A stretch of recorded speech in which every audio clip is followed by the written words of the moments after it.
Mahigit isang buwan mula nang yanigin ng magnitude 6.9 na lindol ang lalawigan ng Cebu.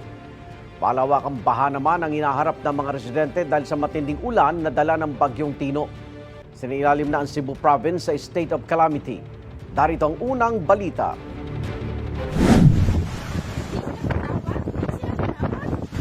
Umaga pa lang kahapon, rumaragasana ang baha sa iba't ibang bahagi ng Cebu. Tulad na lang sa kuwang ito sa Talisay City ni Cooper Jovi Taghoy Herodias. Sa taas ng tubig, nanatili ang ilang residente sa ikalawang palapag ng kanilang bahay.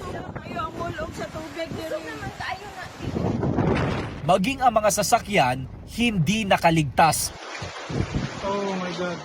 Kasabay ng agos ng tubig, ang pag-anod sa mga sasakyang nakaparada sa kalsada. Aloy?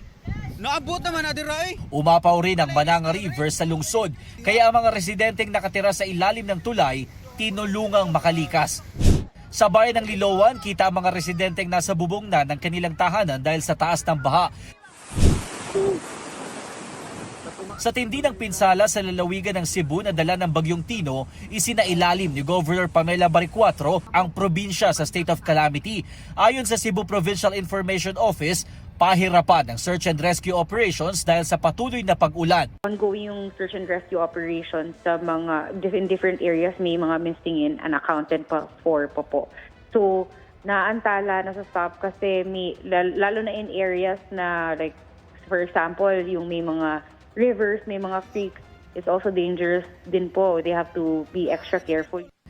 Base sa pinakahuling datos ng Office of Civil Defense, 26 na ang napaulat na nasawi dahil sa bagyo, karamihan mula sa Central Visayas. Ito ang unang balita, Jomer Apresto para sa GMA Integrated News. Igan, mauna ka sa mga balita, mag-subscribe na sa GMA Integrated News sa YouTube para sa iba't ibang ulat sa ating bansa.